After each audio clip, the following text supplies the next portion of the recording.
अब ये दो बात तो वो बात हो गई। अब मैं अपने मुल्क के ऊपर, मुल्क में जो मामला चल रहे हैं उससे मुतालिक बोलना चाहूंगा। हाँ बिल्कुल, वक्फ अमेंडमेंट बिल का मामला चल रहा, हाँ बर्निंग इशू है वो। बिल्कुल जी। अब उसमें देखिए बेटे, आल पार्टी जो मीटिंग हुई उसमें जितने भी लीडर्स थे सब पार्टी के लोग भी तायद करे हमारे जो अमेंडमेंट हम जो चाहते थे वो अमेंडमेंट, जिसमें बिलखुसूस मुस्लिम लीडर्स में असदुद्दीन अवैसी साहब का बहुत अहम रोल रहा, बढ़ चढ़ के हिस्सा लिए। कानूनी आदमी है, कानूनी बातें ज्यादा मालूमात है उनको, वो एक एक चीज का पहलू निकाल के अच्छी से अच्छी बात को उसमें शामिल करके मजलिस इत्तेहाद मुस्लिम भी एक रिप्रेजेंट भी करी, रेटिंग में रिप्रेजेंट मजलिस इत्तेहाद मुस्लिम भी करी, एज ए पार्लियामेंट के मेंबर के हिस्से से भी रिप्रेजेंट इन्हों करे और वहां पर मुद्दा दिल बहस करे, अपने दलाइल पेश करे। वैसे हर पार्टी के भी लोग करे, दूसरे सेकुलर पार्टी के जितने भी लोग हैं या मुस्लिम और रुकने अरकान पार्लियामेंट और भी है। मैं ऐसा नहीं बोलता कि खाली असदुद्दीन साहब, ऐसा बोलना गलत बात भी होता है, क्योंकि जो सब लोग काम करें तो उसके भी अपन हिम्मत अफजाई करनी चाहिए, अच्छे को अच्छा बोलना भी चाहिए, तो सभी लोग करें। लेकिन चूंकि उनको एक नुकाती फार्मूला दे दिया गया था कि इनके 100 के सवालत लेके कचरे की कुंडी में डालो, जो हम प्लानिंग बोल रहे हैं उसके हिसाब से आप उससे करके 1 2 3 छोटे छोटे तरमीमात करो, बाकायदा लेकर के बिल पार्लियामेंट में दे दो और हम पार्लियामेंट में पास कर लेंगे। बाप की जागीर है, इंडिया हमारे नाम पे लिखा ली है। अब 1954 क्या 2047 तक का प्रोग्राम दे रहे हो, 2047 तक तुम जिंदा रहते हैं क्या? 150 साल जीने वाले हैं, अभी कितने 75 साल हो गए, 77 साल हो रहे शायद दोनों, हाँ 125 साल जीते हैं इन्हों, 2047 का प्रोग्राम दे रहे हैं इन्हों, कहीं को ऐसे औंधे बातें करना, लिहाजा वो बिल पास करने के। खैर देखो भाई, पर ऐसी बोलते रहे, 3 तलाक का बिल तो पास हो गया, कश्मीर यहाँ जो कुछ करना है करते रहे, 370 उधर पास हो गया। खैर 370 का मामला हमारे से ताल्लुक नहीं है, वो बातों में जाना भी नहीं चाहते हम। लेकिन 3 तलाक का तो आप इतनी हंगामा सब सारी चीज हड़तालें गड़बड़ियां करने के बावजूद भी जबरदस्ती हम पे मुसल्लत कर दिए, जबकि 3 तलाक कानून आज भी नाकाम है। कितने लोगों को आप सजा दिए, कितने लोगों को तलाक रोके। अरे हमारे पास मुसलमान अगर तलाक देना है तो देता ही देता है, तुम्हारे पास डाइवर्स नहीं देते, हिंदुओं में डाइवर्स देते, क्रिश्चियनों में डाइवर्स देते, हर कौम में डाइवर्स देने का तरीका है। हमारे पास वही तरीका है 3 वक्त तलाक देने का। तो आप तुम लेके आके उसको एक पतिंगड़ बना के जेल को भेज देने का नया कानून बनाए, कितने लोगों को जेल को भेजा भाई तुम? हमारे पास तो पहले तलाक होते ही कम, हाँ डाइवर्स तो तुम्हारे दिगर कौमों में डाइवर्स ज्यादा होते हमारे मुकाबले में। लेकिन कानून देखते देखते बन भी गया, हम बम मार लेते रह गए। अभी भी खाली बम मार लेते रहेंगे तो ये भी कानून बन जाता।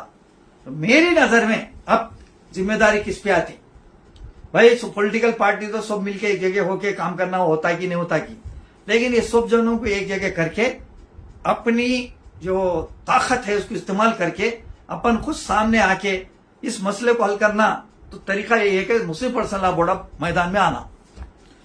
तो मैं एक अहम बात ये बोलना चाहूंगा कि आंध्र प्रदेश के चंद्रबाबू नायडू और बिहार के नीतीश कुमार, ये दोनों बैसाखियों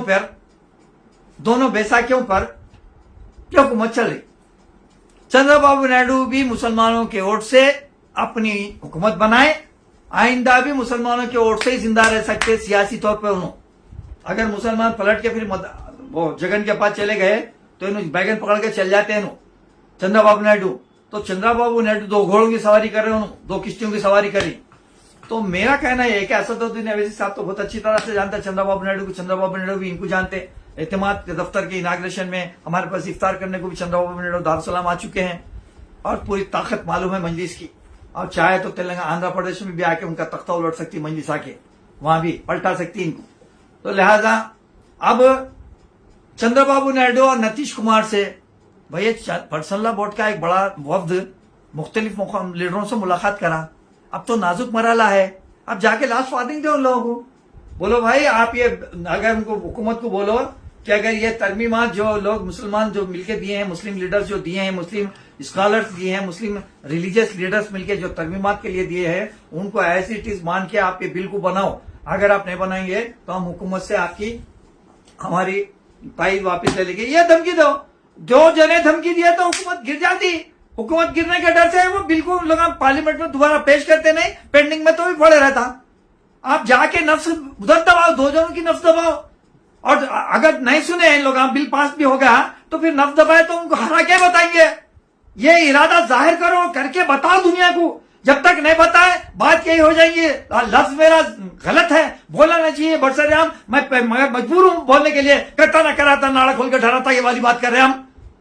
अरे बोला जाके नीतीश मिला, बोलो, चंद्रबाबू नायडू को बोलो कि भाई अगर आप हमारी मुकम्मल खुल के तायद नहीं करेंगे आप, तो आइंदा हम अभी बोलता रहे, आइंदा तुम्हारे खिलाफ में डट के मुकाबला करके तुमको हरा के छोड़ेंगे।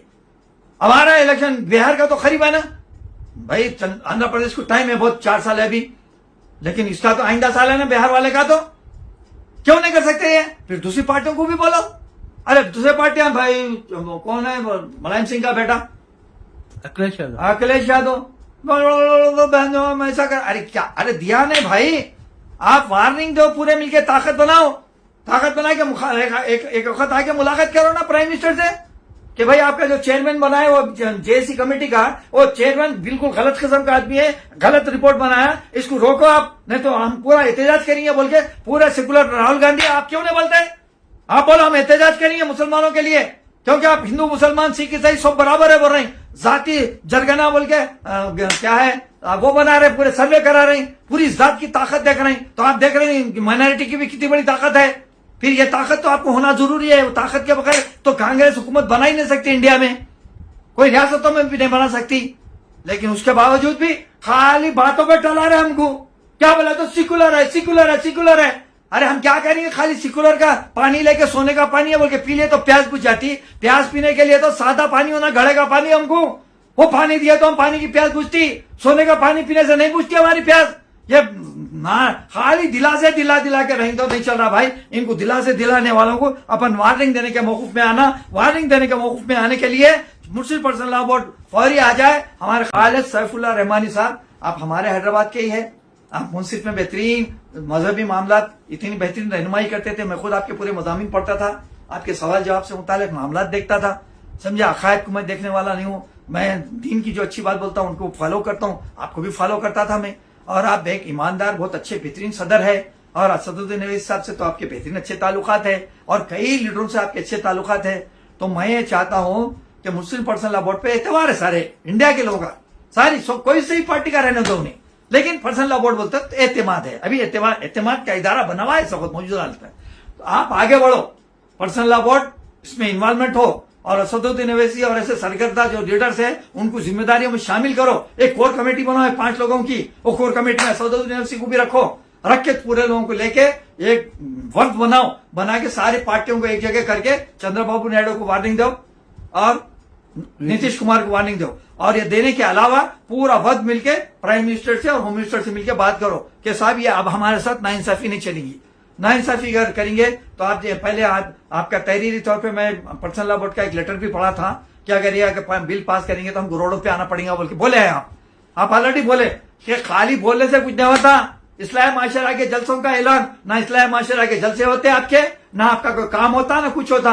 बस एक 8, 10, 70, 15, 20, 70 का एक मजमून लिखे जाता, 4 कॉलम न्यूज छप जाती, लोग बोलते पर्सनल लॉ बोर्ड बोल रहा, पर्सनल लॉ बोर्ड बोल रहा। खाली बोलना यही काम रह गया।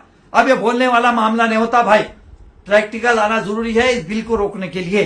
एक मेरी राय थी, मेरी पर्सनली राय, जब बोलना था मैं बोल दिया। अब जो सारे जो मौजूदा हालात में जो चल रहे हैं, निहायती फिरका परस्ती के मामला हो रहे हैं, नाम पूछ के मार रहे हैं, वही सिलसिला शुरू हो गया। अब कुंभ का